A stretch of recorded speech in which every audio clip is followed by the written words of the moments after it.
वालेकुम।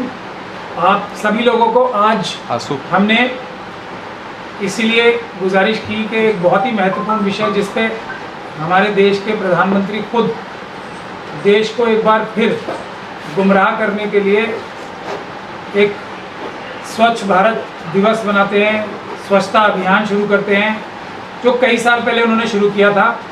और उसमें एक बहुत बड़ा झूठ का पुलंदा लोगों को गुमराह करने के लिए और इस देश में लूट फैलाने का जरिया बनाने के लिए जो उन्होंने शुरू किया, उसके बारे में आपसे चंद बातें कर सके, ताकि देश को सिर्फ वही नज़र ना आए जो इस देश की जो झूठी और बिकी हुई मीडिया है वो दिखाए, बल्कि एक सच्ची मीडिया और जो असली मीडिया और असली प्रेस है उसके माध्यम से देश सच्चाई जान सके।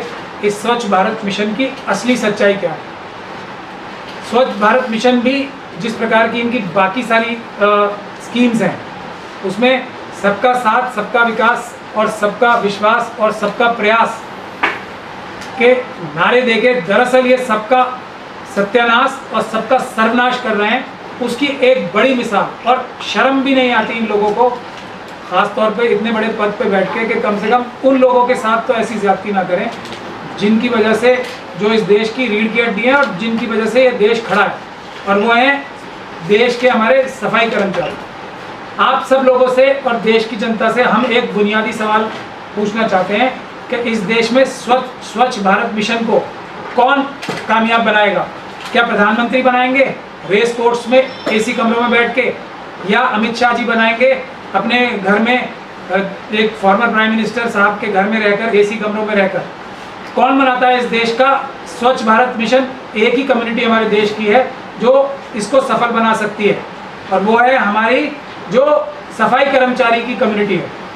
और उसके साथ जो अन्याय, अत्याचार और उसका सर्वनाश करने की जो चेष्टा की जा रही है, उसके लिए आप सभी लोगों को, पूरे देश को खड़े होना चाहिए। अगर हमारे अंदर किसी के अंदर भी इतना सा भी ईमान, धर्म या इतनी सी भी नैतिकता बाकी है, तो हमें सबसे पहले खड़े होकर अपने सफाई कर्मचारियों के लिए काम करना चाहिए।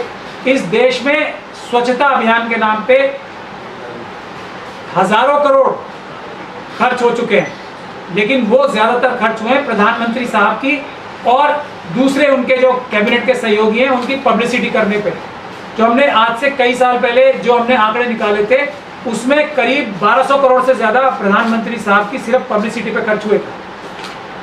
लेकिन उसी के साथ में कोरोना काल से पहले हमने ये आंकड़े निकाले थे, उसी के साथ में हमने आरटीआई लगाई थी। हरनाम सिंह जी यहाँ मेरे साथ मौजूद हैं। हमने देश भर में आरटीआई लगाई थी, हर एक प्रदेश में, कि सफाई कर्मचारी जिन्हें जाके सफाई करनी है उनकी क्या स्थिति है। तो पूरे देश में ना तो सफाई कर्मचारी रेगुलर हो रहे हैं, ना तो उनको तनख्वाह दी जा रही है। अगर वो अस्थायी रूप से भी ठेकेदारी के माध्यम से भी रखे जा रहे हैं तो उनको पैसे नहीं मिल रहे। अनाचार और दुराचार की तो बात यह है कि सुप्रीम कोर्ट में जब हरनाम सिंह जी ने हमारे माध्यम से पिटीशन डाली कोरोना काल में, तो ये कह दिया, भारत के सॉलिसिटर जनरल ने आंखों में घुस के सुप्रीम कोर्ट में झूठ बोल दिया कि हमने पीपी किट्स और दूसरे संसाधन जो कि WHO की गाइडलाइन से हैं, वो सारे हमने पूरे देश में मुहैया करा रखे हैं। और सफाई कर्मचारियों के लिए देश भर में WHO गाइडलाइंस कोरोना काल में मौजूद है।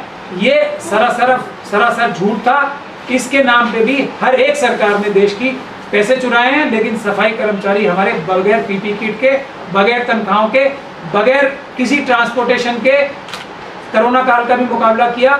और अगर हमारा देश, मुझे ये बात कहने में कोई कोताही नहीं है कि जितने भी लोग बने, जो आंकड़े छुपाए जा रहे हैं, अगर असली आंकड़े हो तो करीब, बहुत सारे लोग बोलते हैं 1 करोड़ का आंकड़ा बनेगा, लेकिन हमारे देश की आधी से ज्यादा जनता, अगर सफाई कर्मचारी नहीं होते हमारे देश की, तो आधी से ज्यादा जनता कोरोना का शिकार हो जाती है। सिर्फ और सिर्फ सफाई कर्मचारियों ने हमारे देश को कोरोना से बचाया। किसी वैक्सीन, किसी डॉक्टर, किसी भी हमारी हॉस्पिटल संस्थान ने, क्योंकि हॉस्पिटल में आपने सबने देखा किस तरीके से हॉस्पिटलों का हाल था, ऑक्सीजन तक नहीं थी, डॉक्टर भी बहुत डर के जाके मरीजों से बात कर रहे थे। लेकिन एक हमारा सफाई कर्मचारी ऐसा था जो अस्पतालों से लेके, सड़क से लेके हमारे घरों तक आके कोरोना से बचा रहा था हमें। तो हमारे देश की एक जॉइंट और कंबाइंड रिस्पॉन्सिबिलिटी ये होनी चाहिए कि हम सफाई कर्मचारियों के साथ खड़े रहें। हम ये RTI जो एप्लीकेशंस हैं, अगर हम गुजरात मॉडल जिसको प्रधानमंत्री जी इसका कहते हैं कि मैं करीब तीन बार का प्रधानमंत्री वहाँ पे चीफ मिनिस्टर रहा, उसकी हालत सबसे खराब प्रदेशों में से एक है गुजरात प्रदेश की। हालांकि किसी भी प्रदेश की हालत नहीं है, एक भी जगह सड़क सफाई कर्मचारियों को तनख्वाह तक नहीं मिल रही है पूरी। और ये सब अपराध हैं प्रधानमंत्री से लेके हमारे देश के सभी मुख्यमंत्री के खिलाफ SC/ST का मुकदमा बनता है, SC/ST एक्ट का मुकदमा बनता है। ये अनाचार करने के लिए, ये एट्रॉसिटी करने के लिए हमारे सफाई कर्मचारियों के साथ। मिल्लत टाइम्स को आपकी जरूरत है, हमारी आप माली मदद करें।